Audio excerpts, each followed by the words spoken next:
Hey guys, this video is going to be a follow-up on my previous video that I made about tonguing. I'm going to be going through today what we talked about in class today in our woodwind class, and you can use this video as reference. So in my last video we talked about using a straw and a piece of paper to have a visual of what the air should be doing when it's coming out of your body, both when you're playing a long and steady sound and when you're adding in 4 twos or 4 T's. Remember, if you are a flute player, you're going to be doing 4 twos, and if you're a clarinet or a saxophone player, you're going to be doing 4 T's. This video is a follow-up for our woodwinds. If you're a brass, there will be a separate video for you. So continuing on, once you have mastered doing your twos or your T's with the straw and you've been able to get the paper to do what you want it to do, then the next step is to move on to the instrument. We're going to start with our flute head joint first. Now, before you even try to add in the tongue, you need to make sure that you have a nice long and steady sound on your flute. You need to line it up so that the bottom lip just touches the edge of the tone hole, and get it as close to center as possible. And then you're going to M and poo. That's how you're going to start the air first. M.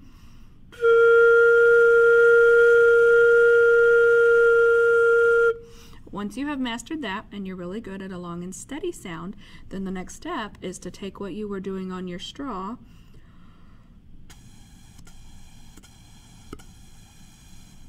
where the air doesn't stop when the tongue moves, and do that while you're blowing your long and steady air into your flute head joint.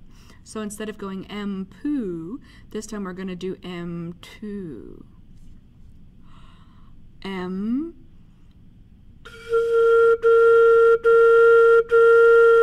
And everything stays still, but your tongue is moving inside your mouth. Nothing on the outside needs to move. So let's watch it again. M.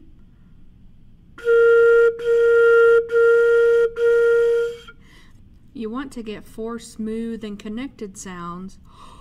2, 2, 2, 2, and not 4 choppy sounds. 2, 2, 2, 2.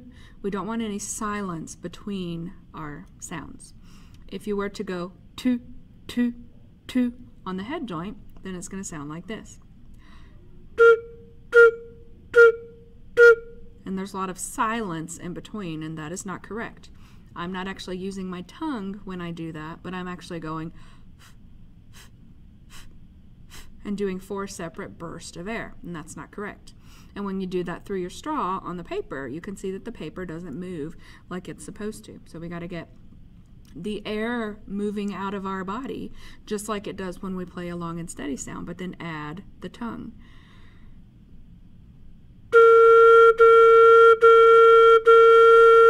And the goal is to get 4 smooth and connected tongues in with your long and steady air. So that's on the flute head joint. Now the clarinet and the saxophone are a little bit different because, of course, you have something in your mouth. When you're doing it through the straw, your tongue is touching the back of your teeth, which is where it's supposed to when you say T. But when you add the mouthpiece, and right now I've got the clarinet mouthpiece, but I also have a saxophone mouthpiece to demonstrate on. When you add the mouthpiece, it puts the reed and the mouthpiece in the way. So when you say T, your tongue is actually going to touch the reed. And some people will say tip of the tongue to the tip of the reed, but we don't really do it that way. We do, your tongue should be touching right below the tip of the reed, so right about here, and it should be right off of the tip of your tongue, so right about there. So it's not the tip of the tongue to the tip of the reed, it's just off the tip of the tongue. It's going to hit just off the tip of the reed. So we've got our clarinet embouchure. U brings our corners in, and you know you're doing it correctly when you've got dimples and marks in your face that aren't normally there. That's how you know you're using the muscles that you don't normally use. And the main parts are stretch bottom lip, corners in, and chin flat. The reed is going to go on the lip, teeth on top. And then you're going to close all the way around so that no air is escaping when you try to blow into the mouthpiece. So let's get our ew corners, our flat chin, teeth on top, and when we play a long and steady sound, it should sound like this. And you can see how my dimples show up as soon as I start to play because I'm engaging these corner muscles to keep the corners of my mouth up against my teeth. You should never look like this when you play, when your cheeks are poofy and full of air. Your corners need to be up against your teeth and you need to be engaging those muscles. So here's that long and steady sound again. Chin flat, lips stretched and firm. Make sure your embouchure is correct. Now here's the tricky part. Now you have to get your tongue to move to say T, T, T, T. And you can practice it first without the mouthpiece. You can actually use your thumb. If you, right there where your thumbnail starts, if you put that on your bottom lip and put your teeth on top, you can use that like your mouthpiece, and you can go T, T, T, T, and you're going to feel your tongue touch your fingernail. So let's make our face. Ooh, chin flat, fingernail on the bottom lip, teeth on top. Now give me 4 T's. Sorry, 4 T's.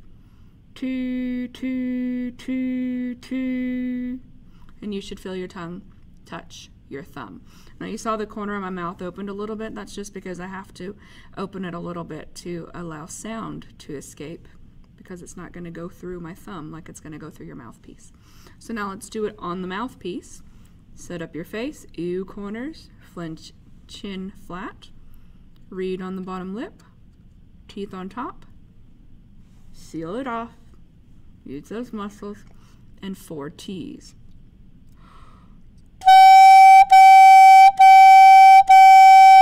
And you can see when I'm playing, nothing is moving. The only thing that's moving is my tongue, and that's inside my mouth, so you can't see it. If you sound more like this,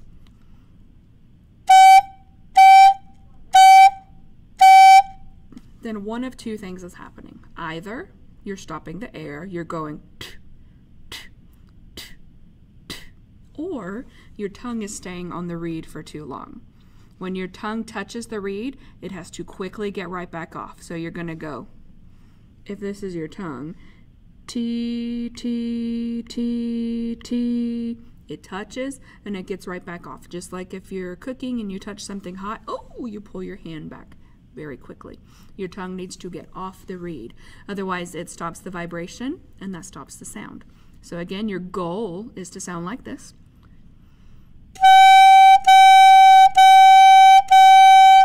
Everything firm and still. If you sound like this,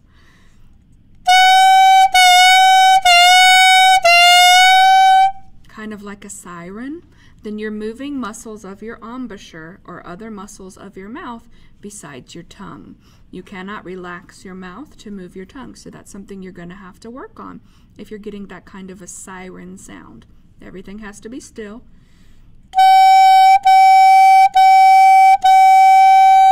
And keep that air moving out of your body so that the sound is smooth and connected. Now if we try the same thing on the saxophone neck and mouthpiece, it's going to be the same concept. Your tongue is still going to touch in the same place, a little off the tip of the reed. My reed is dry. A little off the tip of the reed, a little off the tip of the tongue. But it's going to be the same action. You're going to have about that much of the mouthpiece inside your mouth, so your tongue will be touching right under here whenever you say T.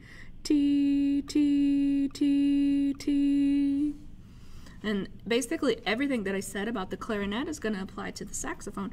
It's just going to sound a little bit different because the instrument's different. But you have to set up your embouchure correctly first. Corners in, think A, Q. Corners in, reed on the bottom lip, teeth on top. And if we're going for the long and steady sound, here's what you want to sound like.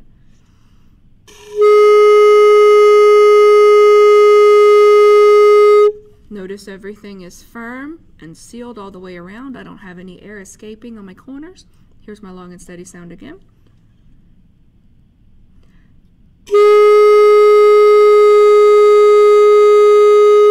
And these corners are forward, like when you say the letter Q or ew. Get those ew corners in. Now we're going to add our 4 T's, and we're just going to go T, T, T, T. The tongue is barely going to touch the reed.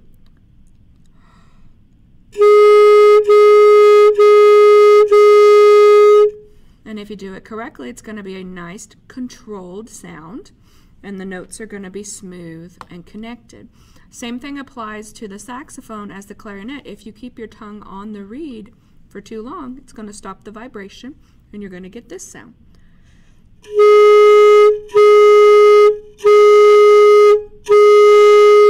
That's when my tongue is staying on the reed for too long. It sounds like I stopped my air, like I went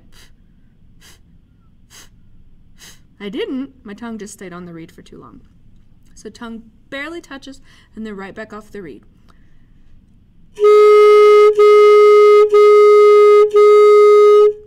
Likewise on the saxophone, if you are moving any other part of your mouth while you're playing, then you're going to get a different sound that might sound like this.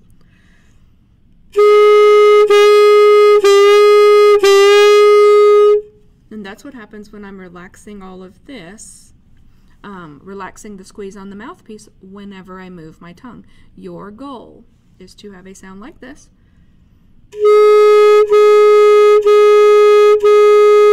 Smooth, connected with control.